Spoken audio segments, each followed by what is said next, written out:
War Against Drug ki saruk ama oina ngasi Imphal District Police na Uruk Awang Laikai ki akoiba mafam kharada chathakiba operation da drug lalon mamiyoy mga drug ki polam kaya ga konuna fagat pangamkare.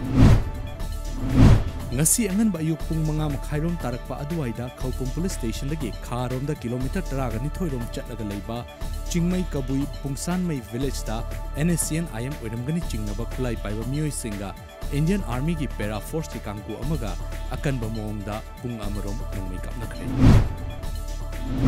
Thasi ki tara marida Imphal East District ki kairang mamang lekai da Imphal Turen da takibadagi thiba khangdana lekhiba nupi adu ngasi ayuk pung nipan rom taba matamda NDRF ki kangbuna asiba hakchang oina fangba ngamkre. NFM Studio ki Manipuri digital film Herojit Nauribam ki Laisagi Yaifathoni Thoram ngasi Palace Compound leiba Maipa venue da pangthokre. Yaifathoni Thoram aduda Naharol ki thodang pauche ki editor KS Loya Lakpa Film Forum Manipur ki chairman S Mangoljau amadi MSCB ki hanagi DGM L Angokdombi su sarugyaki.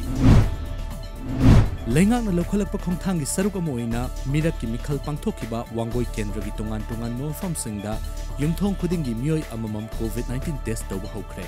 Test tawbi thabagasi thasi kun fawba chathagani haili.